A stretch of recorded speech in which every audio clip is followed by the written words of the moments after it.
Hello, environmental advocates. I love it, I love it, I love it. Welcome to Springfield. My name is Kate Caldwell. I'm the Senior Policy Manager here at the Illinois Environmental Council, and I am so excited to be with you all here today for Environmental Lobby Day. Now listen, y'all, I am proud to be an environmentalist, but I'm proud to be an environmentalist for a number of reasons.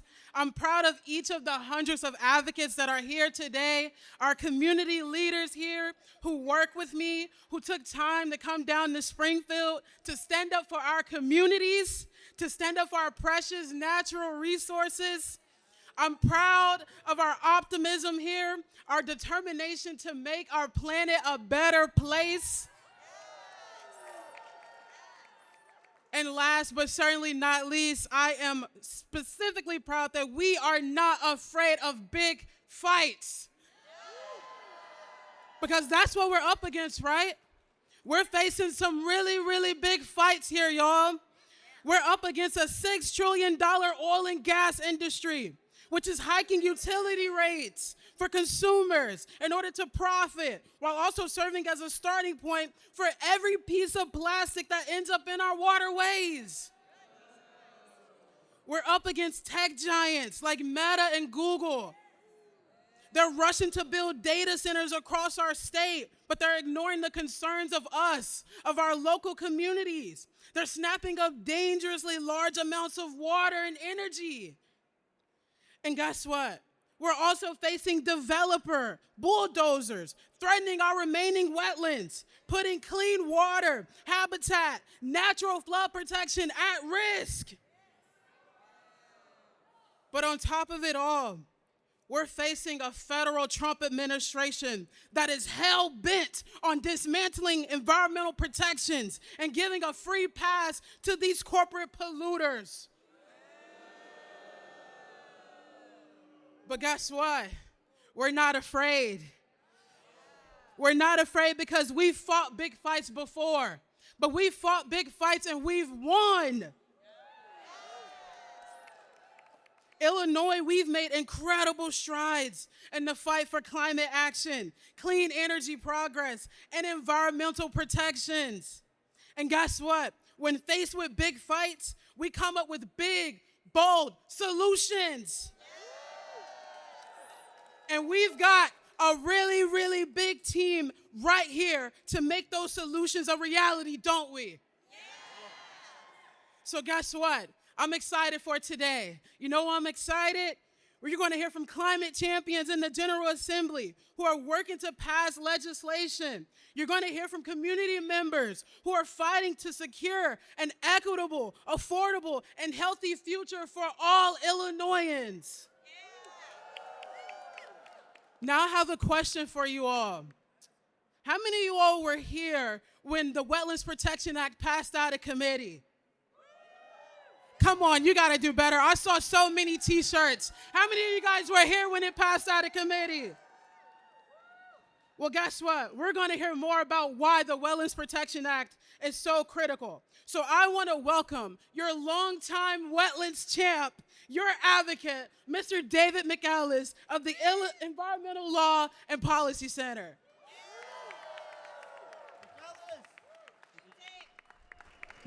Thank you so much, Kate, and thank you all of you for being here, welcome to Springfield. I am so proud to stand in front of this statue because this statue, I love the name of it. It is called Illinois Welcoming the World. I also love the statue because I proposed to my wife right here 13 years ago. So thank you. Illinois is a welcoming state. Illinois is a state that takes care of its residents and takes care of its environment.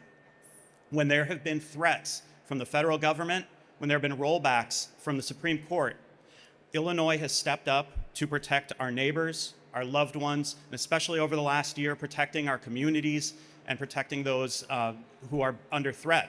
We've also stepped up to protect our environment with those big changes like the multiple energy bills that have been passed over the last few years to protect our consumer rate impacts and to protect our environment. Our legislators and our governor have consistently acted to safeguard the state of Illinois, and when the federal government steps back, the state of Illinois steps up.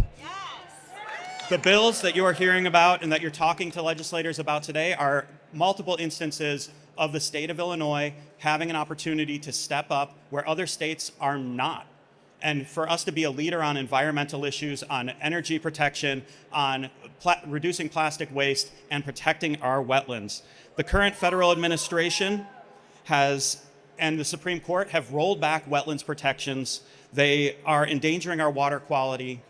They are destroying wildlife habitat, and they are exacerbating the impacts of climate change and flooding related to that climate change. But when the feds step back, Illinois has to step up. So I want to try a little call and response here. When I say they step back, I need you all to say, we step up. When they step back, we step up. When they step back, we step up. When they step back, we step up. And one of our leaders who is stepping up to protect wetlands, to protect all of our environmental issues, is my friend, the sponsor of the Illinois Wetlands Protection Act, Anna Moeller. Welcome to the podium. Thank you, David. Good afternoon. What an amazing crowd. Woo! Thank you all so much for being here. This is truly one of the most important days at the Capitol each year because I'll be honest, my colleagues and I need to hear from you directly about what concerns you most and the solutions you want us to champion. I'm State Representative Anna Moeller, and I'm the proud chief sponsor of the Wetlands Protection Act.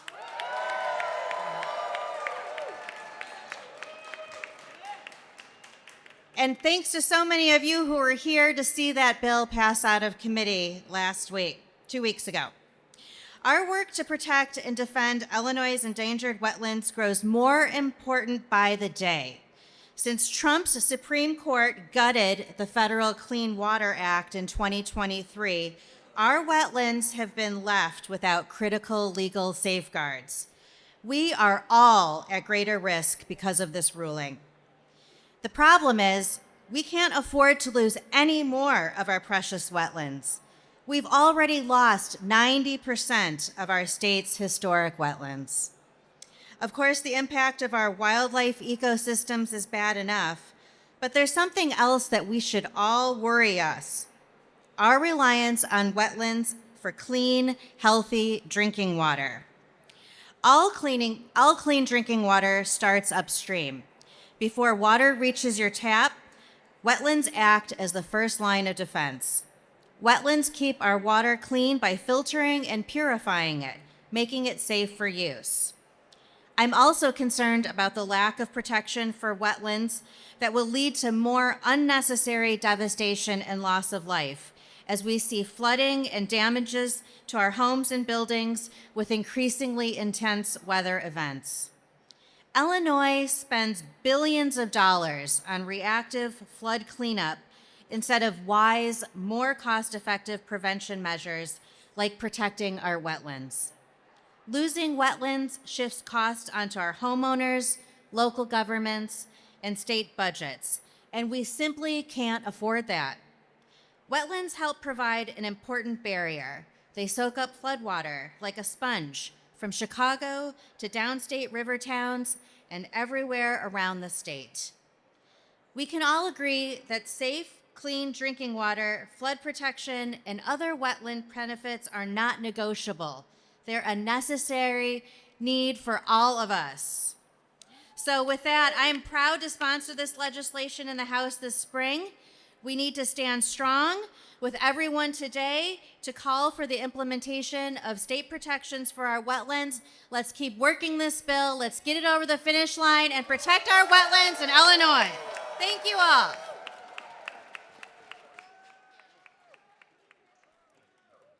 Okay, y'all, I know we love our wetlands, so let's be so loud that they can hear our appreciation. So when I say save, you say wetlands. Save! Wetlands! Save! Wetlands! Save! Wetlands! Keep the energy going. Can we get some applause for Giselle for leading that chant? Thank you so, so much.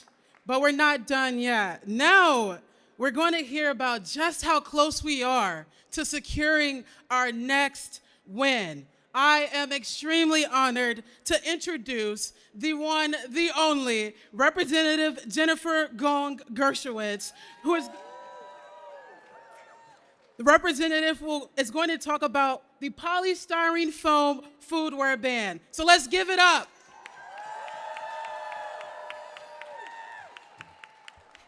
Good afternoon. My name is State Representative Jennifer Gong Gershowitz, and I have begun the end to foam in our food. It is incredibly refreshing to see so many folks here who are passionate about our planet and who understand that one of the greatest ways to make change in our state is through strong environmental policy. I am so proud to partner in that work with you. It begun a few years ago when I passed the bill to ban styrofoam in our governmental agencies. And now it's time to make sure that we keep every single Illinoisan safe from having these carcinogens and toxins ingested into our bodies through foam, which is not safe for food. Plastic foam, we all know, is made with hazardous chemicals. Its main building block, styrene, which is toxic to the human nervous system, is linked to cancer and considered a probable human carcinogen by the U.S. National Institutes of Health. Remember, we're the folks that believe in science. Styrene and other chemicals can easily leach into food and beverages at all temperatures, but hotter temperatures heighten the risk. Adding to the concern, tiny pieces of polystyrene microplastics have been found in our bodies, including our brain, blood, lungs, and kidneys, and our reproductive systems. And it is a serious health danger to anyone who lives near or works in sites that use styrene. This is in addition to all of the polystyrene that piles up in our environments, including our waterways, our drinking water, for decades, impacting our wildlife and our public health. That's why I'm urging my colleagues to join me today and pass the polystyrene foam ban in our foodware once and for all. Guys, we've done this before. I passed this bill out of the House 2 years ago with 68 votes. We are going to get this across the finish line. I need everyone in this room, call your representatives. I promise you, there is no one in your community that is going to miss styrofoam. It's time to make sure that we protect public health, protect our environment, and get this across the finish line this session. Thank you all. Thank you all. Say farewell to foam. Bye-bye. Farewell to foam. Thank you so much, Representative. As you heard it time and time again, single-use plastic is made to last almost forever, yet it's only used once.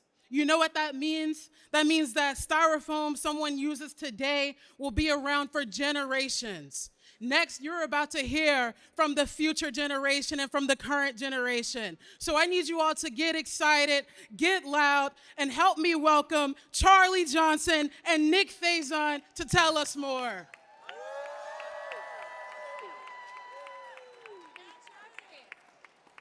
Hi, I'm Charlie Johnson, a 12-year-old from Glen Ellen, Illinois.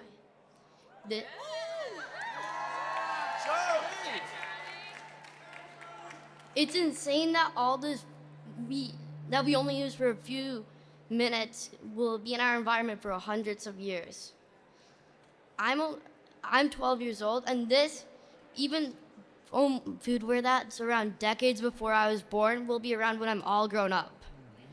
I don't think that's right. Nope. It's not. It's not fair for kids like me and kids all around Illinois to inherit foam food where we had no hand in creating. So let's say farewell to foam.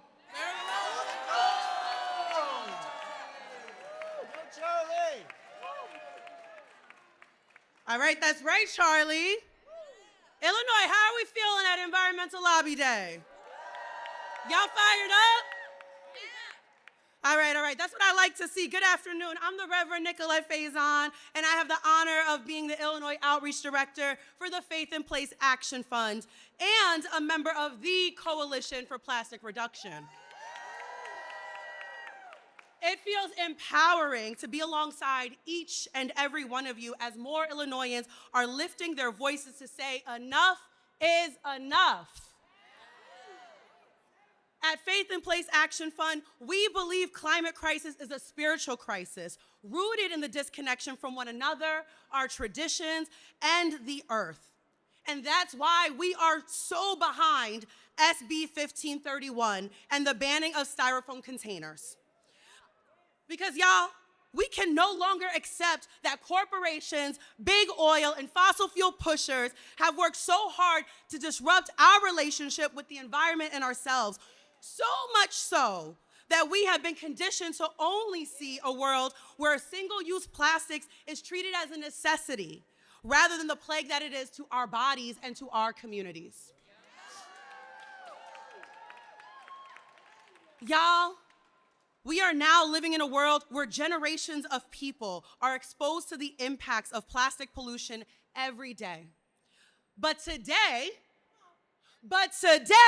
we stand up to all these corporations, to all these industries, and letting our legislators know that it stops today, right? Yeah, we're ending this.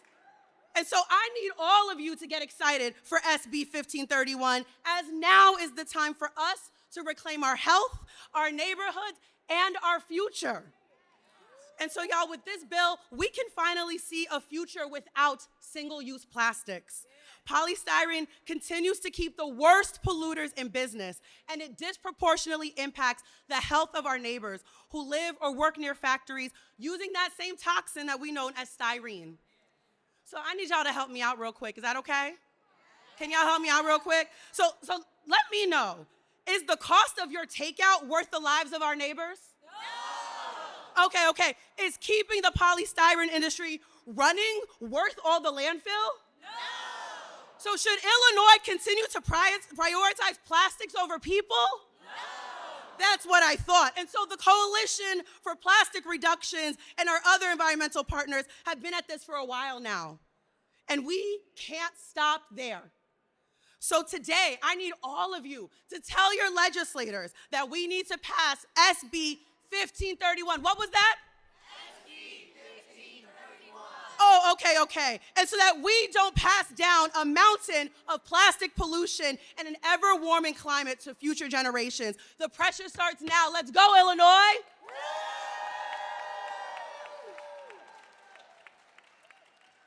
I don't know about y'all, but that kind of got me angry. Are we ready to shout?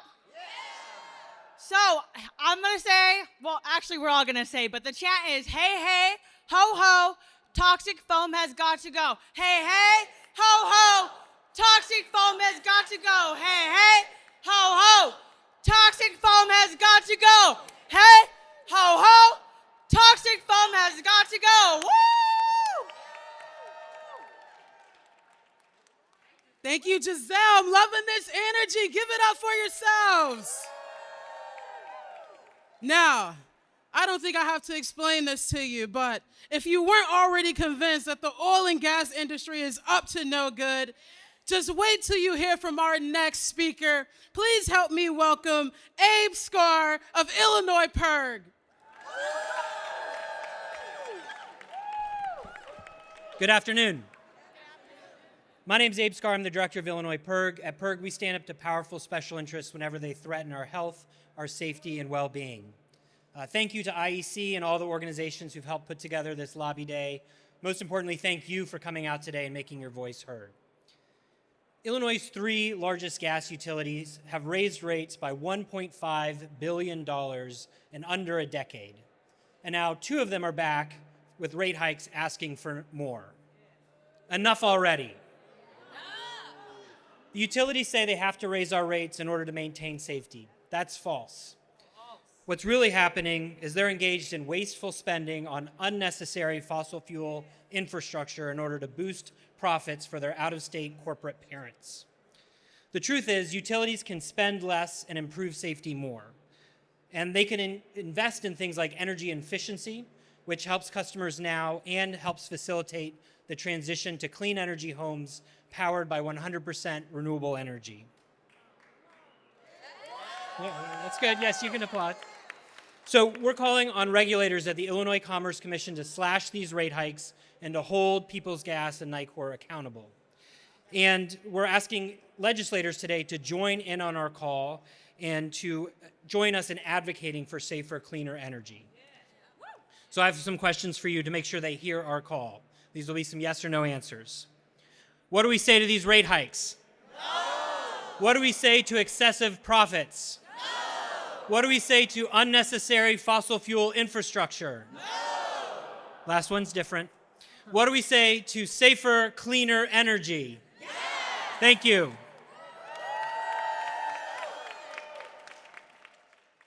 Let's give it up for Abe.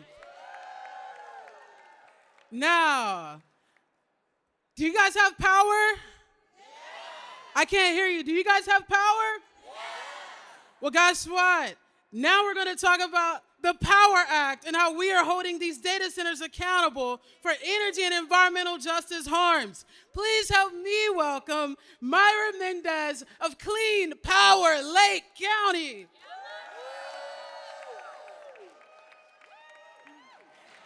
Good afternoon, everyone. My name is Myra Mendez, and I am the Executive Director of Clean Power Lake County, which works to ensure clean air, clean water for all Lake County communities. It's such a pleasure to be here with you today to talk about clean air and clean water for all Illinoisans. I cannot think of no greater threat than air and water in communities and data centers. The rapid development of these massive energy and water-intensive facilities remind me of the rapid development of coal plants in the early 2000s, which posed similar threats. Here in Illinois, dirty, polluting coal plants have long been placed in environmental justice communities like mine in Waukegan, an environmental justice community that is still suffering from the effects of our now closed coal plant. The same is true for data centers. Developers are identifying communities with few resources to fight back, encouraging local governments to sign NDAs and pushing these proposals forward with little to no local engagement.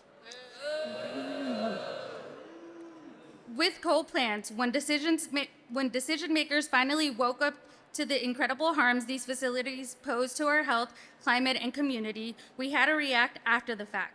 We passed the Climate and Equitable Jobs Act in 2021 to transition our state away from polluting fossil fuels. With data centers, we have the opportunity to be proactive and protect our communities before they cause harm. And help. And that's what the Power Act delivers. The Power Act ensures data centers pay their fair share for their massive energy consumption, requires data centers to bring renewable energy to power their facilities so that our grid stays reliable and we stay on track to meet our clean energy goals. In addition, it safeguards environmental justice communities like mine so they aren't disproportionately impacted. These are common sense regulations we desperately need. Let's get them in place now so that we can protect our energy, water, and communities from data centers.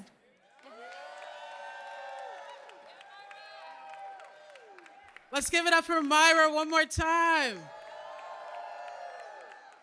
All right, well, you've heard from our fearless leader with Clean Power Lake County. Now I want to turn it over to our fearless leader in the House. Let's make some noise for Leader Robin Gable to talk about the Power Act. Hey, good afternoon, everyone. My name is Representative Robin Gable, and I am proud to represent the 18th District in Illinois, which, yay, I knew there'd be some people here from there. Really, thank you for being here today for your capital and to let us know what's important to you. So when I heard the last introduction of the Power Act, I said, oh, me, because I'm the sponsor of the Power Act. So you've heard about all the things that the Power Act will do. We are fighting for that. We had a hearing today already on the Power Act. We had a couple mayors come, mayor from Aurora and mayor from, where? DeKalb. And it was interesting that they had very different views on how to approach having data centers in their districts. So one of them was like, just come and give us whatever you want. And the other one was, no, we want to make sure that you're doing the right thing. And that is what the Power Act will do. Because we can't trust local governments to do this. We need to make sure that this is a statewide, there are statewide rules, because these data centers affect everyone in the state. So we are running bills on third reading. I got to get back upstairs, but please, thank you so much for coming today. I appreciate everything you're doing, and make sure you talk to as many legislators as you can. Thank you. Okay, so this one is directed at those greedy corporations. So when I say who's going to keep big tech in check, you guys are going to say we are, okay? Who's going to keep big tech in check? We are. Who's going to keep big tech in check? We are.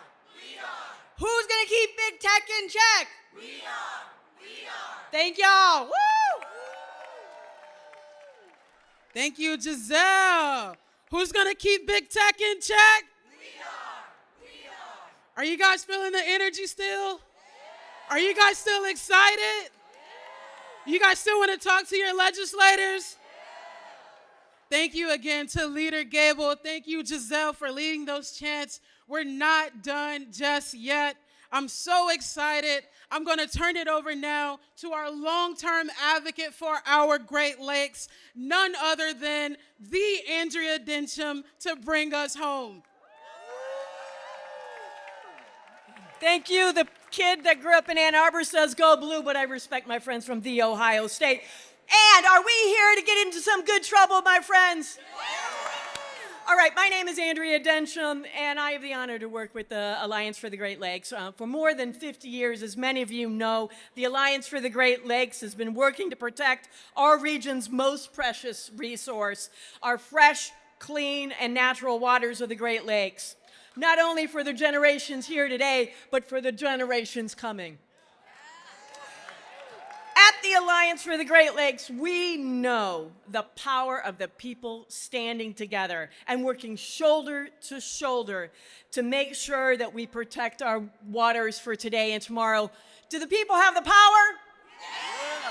Can you say people power? People power. One more time, people power? People power. All right, so we at the Alliance have worked really hard, and many of you have joined us, to make sure that we've cleaned up legacy pollution, that the pollution from last century's industries are now building beautiful and resilient wetlands and other resourceful and beautiful spaces. In order to do that, it allowed us the capacity to make more clean drinking water. It meant that we were able to build more resilient communities. Looking forward, in order to maintain that success, this progress must be ensured through preventing pollution at the source and protecting the precious and increasingly strained freshwater system. We stand here today at the Alliance for the Great Lakes to support all three pieces of legislation you just heard. We've been working hard on foodware. We believe strongly in the critical importance of our wetlands and passing innovative policy framework, which is the Power Act.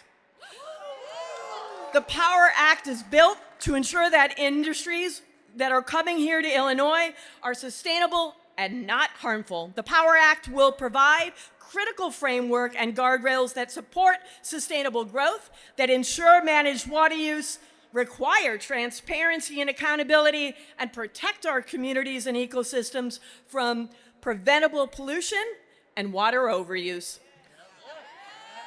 No more will we accept backroom deals making communities pay for corporate profits. Can I have a yes?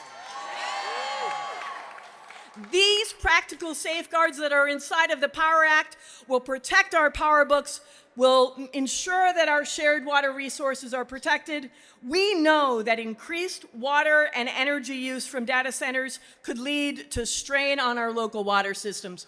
Many of you have seen the playbook that we have just recently released. Please go to the Alliance for the Great Lakes website and you can find more information there about how you can do work in your community. But today we're here to make sure that the Power Act will hold data centers accountable, make sure that they pay their fair shares, protect our water, and are responsible for preventing pollution at the source. The Power Act protects our state waters today and for future generations. Are you ready to get to work? Yeah. All right, all of you, join us at the Alliance for the Great Lakes and let's pass the Power Act today. Let's go.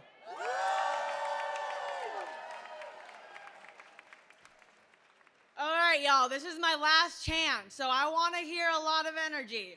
Let's show those let's show those data centers what our power looks like.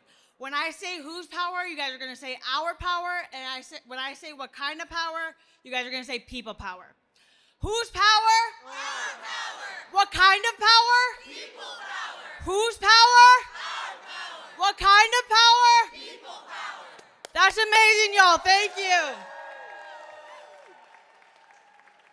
Whose power? Our power. Whose power? Our power. Thank you so much, Andrea. Thank you, Giselle. Man, my time here is running out. It's coming to a close. But I just want to say thank you so much for using your voice, for being here with us at Lobby Day. Give yourselves a round of applause. Thank you all for supporting our communities, supporting our state, the great state of Illinois, and supporting our planet. Big polluters, they're always going to put up big fights, but guess what? Our future is worth fighting for. With the support of our legislative champions, you've heard from them today, you've heard from community today, and because of all of your voices here, we can and we will pass bold legislation that wins big fights. So to close it out here, with me, I want you to say, when we fight, we win. 1, 2, 3. When we fight, we win. Thank you all.